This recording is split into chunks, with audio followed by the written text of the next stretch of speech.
be there. Is the David Bowie of the NBA. Yes. He's on his own little plane, and he's killing it. And we ran a sound last night where he donates a lot of the crazy... He does. And then he comes out wearing that, and I'm like, yeah. who's going to wear that? What does Nobody that else can couch wear look that? like the night before, the hanger, when you put that up? Like, you got socks on your hands. I mean, that's next Those level. were hand special gloves. Okay. Welcome to Sports Nation. Beetle LZ Marcellus. Better work. Talking sports Yeah, and fashion, because that's what we do. That's what we do. We're going to start today with the sportiest topic of all sporty topics. That jacket you got on? Sponsored by Toyota Going Places. I love this. It looks great. Tom Brady sustained an injury to his right throwing hand. You can see the hand in question right there. The hand was injured after a minor collision in practice. A source told ESPN the injury could affect him slightly. A second source, however, said he would be fine. Today at practice, he wore 2 red gloves so no one else would hit him in the hand. That's probably good. You want to really point those out Yeah, right, for everybody. These are my hands. Oh, look at all Have we heard from the gentleman who must have hit him? Because I feel like he's gone. Oh, yeah. One-way ticket. Greyhound, baby. See you at the bus station. Is it a big deal, though? It's not a big deal. I would love to blow this up, but I guess the joke in it is if healthy Tom Brady deflated footballs, what the hell is an injured hand? Tom, them footballs are going to be flat. They're going to be like little pancakes, like little discus. Little pancakes out there. Mini pancakes. Look, this is Tom Brady going through an AFC championship routine. On the other side is a defensive lineman who's trying to sharpen his knife as well and trying to get to the quarterback but not hit the quarterback. This is all accidental, incidental contact. But I think Tom Brady, if he were really injured, you would see a different response from the regime. The sense of calm is telling me that everything okay. I'm cynical. But it's a secretive regime, though. Yeah, but they lie when they know that's that fair. you're hurt. That's fair. They tell the truth when they're like, yeah, all right. Right, exactly. I'm cynical, so I'm looking at this and I'm thinking, all right, so if we think you're hurt going into this game and you don't play well and lose to that great defense, well, it was because you were hurt. Oh. And if you I used to do overcome that and beat this great defense hurt, it's like, oh, my God, the great Tom Brady was hurt, and he still beat the Jacksonville Jaguars. So it's for his ego? This is drama. Oh, so hold on. Drama. So did he get hurt in the first place, or this is all conspiracy setup? To me, I'm like, this is all. Oh, you're part of going the drama. all the all way in. back. So there's Yes. not even an injury? You know what it's like? It's like what you talked about, Marcellus, when you spray perfume all around on the public, and then privately you want to kill. Yeah. So here you set up a scenario where it's like, there's another obstacle for me to overcome. How will I get this done? And if you don't, you're like going, well, I was hurt. But if you do, it just adds to your You legend. build yourself an excuse. Brilliant. Is this to distract us at ESPN who put out the article talking about the exaggerated demise of the New England Patriots, and this is their fire back right now? He can't lose. You put him in a position where he will be looked at as more of the hero than normal.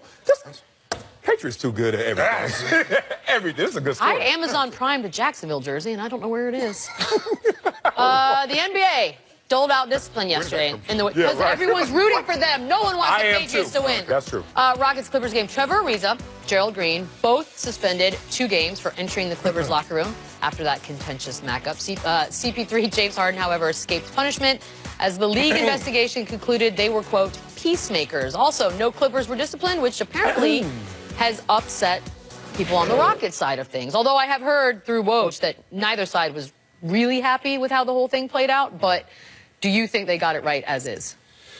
You know, I'm going to have to say, without actually knowing all the details that the NBA knows, that I guess they got it right if those 2 individuals were peacemakers. But the cynic in me, once again, Here we go. Beetle, you're the face of the NBA. When is the first nationally televised game on Saturday? I believe the Rockets will be partaking in Oh! Do you think? I mean, well, also, okay, I would like to turn the questioning over to my friend Marcellus. Hey, Marcellus, you're a diehard Clippers fan. When's the last time Chris Paul was referred to as a peacemaker? Peacemaker. Look, this is the first time, and this may be the last time. He got away with one, but I think in comparison, this is a relative experience. Are you the peacemaker? In comparison to the guy who wants to throw haymakers, they're looking at Chris Paul's like, he's trying to commit peace. Here's the thing. Full disclosure, you just commit it. You commit the peace. Oh, yeah. You should think that. Full disclosure, I went to the same high school as the Trevor Ariza. So I know in those walls, but high school where we went, guys are tough. And there's some tough guys there, and there's some guys trying to prove something. First of all, I transferred. Are you much older than Trevor Ariza? Yeah, same hime school. I didn't say the same time. What does that have to do with anything? I'm about to break this down, Mama. So here's the thing. Who wants to go and instigate this situation the farthest? It's not Chris Paul. He just spent 6 years with them dudes. If I really got beef with you after 6 years, once you leave to go to Greenberg show, ain't the time we gonna beef. We gonna beef while you're still here. Did I just break that down? We gonna beef right now. I'm not gonna beef when I see you after 6 years. But Trevor Ariza, who knows the Kobe entrance as well. Yes. He played for the Lakers before. He knows Kobe, obviously. He knows the way in. I think this was Trevor Ariza trying to get at Austin Rivers. Well, we can't blame him. Right? And Austin Rivers can't get suspended for talking. What are you going to say? NBA, we're going to suspend you. Okay, but what about Blake and the D'Antoni moment with the tie and the touch? This is Blake blaking. Blake is the best at the accident that was on purpose. Remember when Blake was sitting there? Hey, that was fake. Oh my God, I missed my mouth and I just hit you in the face. That's fake. Blake doing that. That's D'Antoni stepping on the court. Blake he was out of the box. on purpose running into him. You can't convict the guy for a situation where you don't know pure intent. And that's the problem with this situation. So who can you suspend from the Clippers? Look at the tie movement. I don't have anybody. That's a lot of wind that just happened. Nobody. Silk. No weight to it.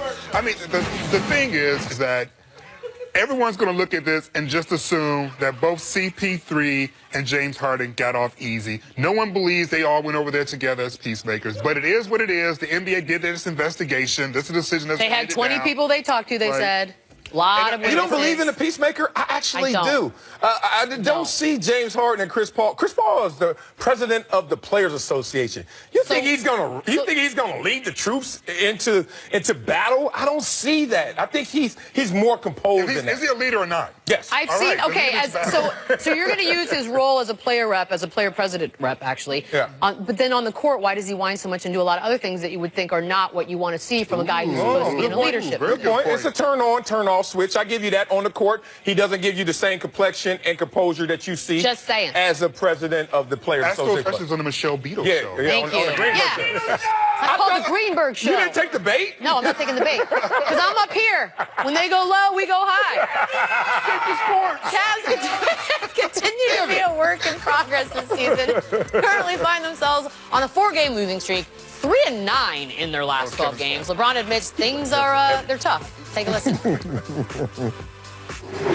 been very challenging, just from the simple fact of how many guys it's been in and out. This is a difficult, year for our team. Seems like I say that every year, but this one has been even more challenging. With everybody that's been out and coming back in and the rotations and things of that nature has been very challenging on our team. But we have to figure it out. Okay. He does. I mean, he does seem like they hit this hard, but it seems different. So are you losing a little faith in this team? I'm not. They're in the finals. They're in the finals. Okay. Certainly. I mean, look, you're in the midst of a storm right now, so obviously this feels worse than other situations that you have found the resolution or you succeeded in. So you can't even use last year. They still made it to the finals. They went against a dynastic Golden State Warriors team and then realized, there is a huge divide between us and them. He now knows that divide still exists, but he's not finding the solution as easily as expected. Right. So this is not more than they can handle.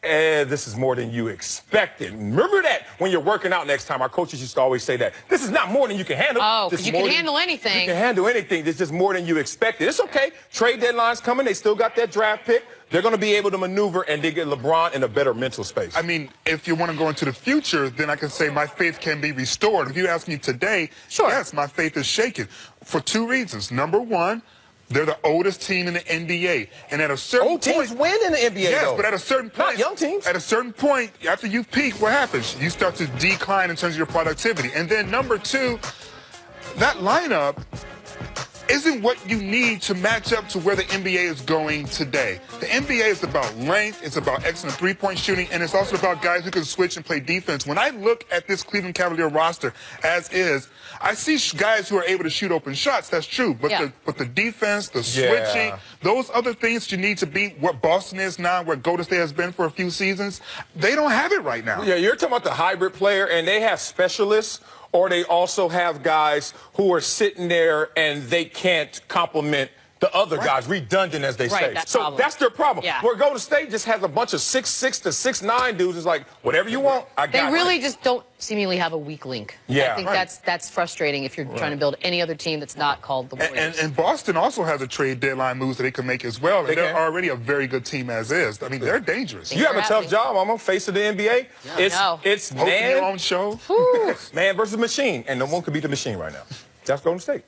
Man, it's depressing. What are we even doing here? Let's do some cheers. Talk about football. Yeah, I know. Mount